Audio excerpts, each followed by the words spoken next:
নমস্কার, আমি দিব্যশ্রী। আজকে আমি আপনাদের কাছে রাশিগত টিপস নিয়ে এসেছি। কারণ আমি কিছু নিউমেরোলজি টিপস দিয়েছি, কিছু বাস্তু টিপস দিয়েছি, যেগুলো হয় আপনারা দেখেছেন বা দেখবেন।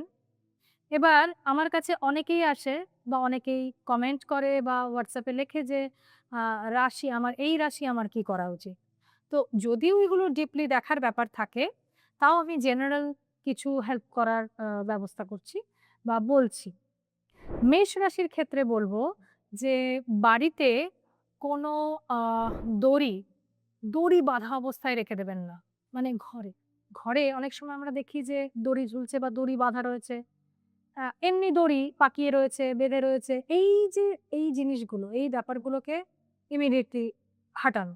বৃষ রাশির ক্ষেত্রে বলব বাড়ির ছাদের জমা জলকে ছাদে অনেক সময় জল জমে, সে বৃষ্টির জল হোক বা কোনোভাবে জল আ জমে থাকে।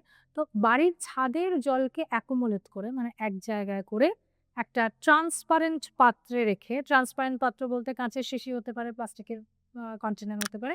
কিন্তু ট্রান্সপারেন্ট পাত্রে রেখে বাড়ির উত্তর কোণায় কোনো ট্রান্সপারেন্ট পাত্রে রাখা। মিথুন রাশির ক্ষেত্রে বলব নদীর জল নদীর জল একটা বোতলে ভরে আপনার শোবার ঘরের উত্তর দিকে রাখবেন।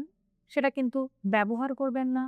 ওটা নড়াচড়া করবে না। বাড়িতে যারা পরিষ্কার করবে, ঘর পরিষ্কার করবে, তাদের বলে দেবেন ওটা যেন না নড়াচড়া করায় বা টাচ না করে।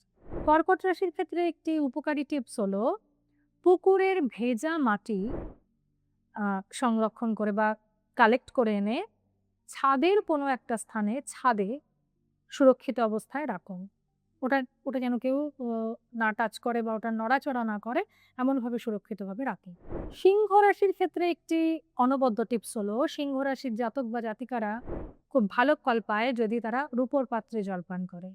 কন্যা রাশির ক্ষেত্রে বলবো বাড়ির ঈশান কোণ মানে হচ্ছে নর্থ ইস্ট।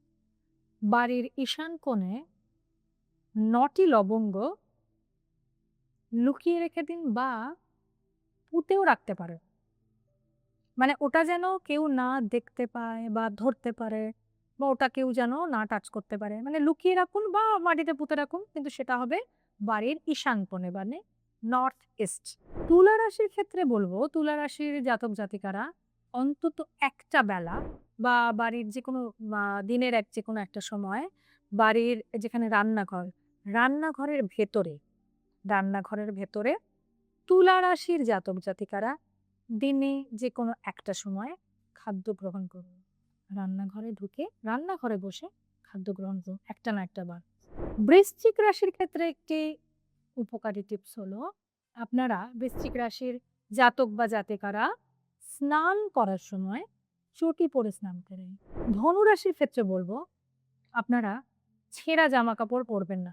কিছু ক্ষেত্রে কি হয় কোনো জামায় হয়তো একটু একটু ছিঁড়ে গেছে বা কোনো একটা আ ফুটো হয়ে গেছে বা কিছু এমন একটা কিছু সিম্পল জিনিস হয়েছে যেটাকে আপনারা ইগনোর করে ঠিক আছে একটু সামনে যাচ্ছি পরে চলে যাই বা বাজারে যাচ্ছি পরে চলে যাই।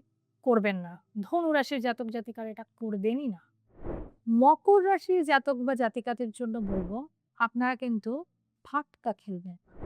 কুম্ভ রাশির জাতক বা জাতিকাদের জন্য বলবো আপনারা নেশাদ্রব্য এড়িয়ে চলুন। নেশাদ্রব্য এড়িয়ে চললে আপনাদের গুড লাক আসবে। গুড লাক অ্যাট্রাক্ট করতে পারবেন। আদারওয়াইজ কাজ আটকে যাবে। মীন রাশির জাতক বা জাতিকাদের ক্ষেত্রে বলবো, আপনারা কিন্তু বাড়িতে বা ঘরে বাড়িতেই বলছি, শুধু তো ঘরের মধ্যে থাকেন না, পুরো বাড়ি নিয়েই আপনাদের অবস্থান। বাড়িতে ঝিনুকের দ্রব্য রাখবেন না। অনেক সময় আমরা ঘুরতে গেলে ঝিনুকের কোনো শোপিস বা ঝিনুকের কোনো আয়না বা ঝিনুকের বিভিন্ন জিনিসপত্র, পেন বিভিন্ন কিছু আ নিয়ে চলে আসি বা লোককে গিফটও করি।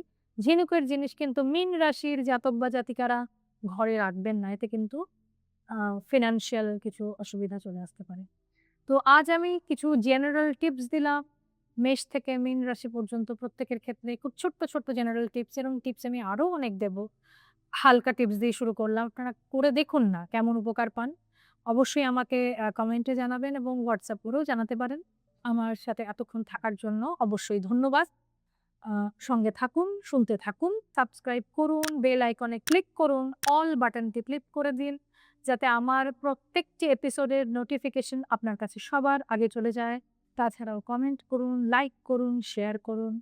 সবাই ভালো থাকুন, সুস্থ থাকুন। আমার প্রোগ্রামগুলি দেখতে থাকুন। কামিং এপিসোডগুলো আরো ভালো হতে চলেছে। নমস্কার।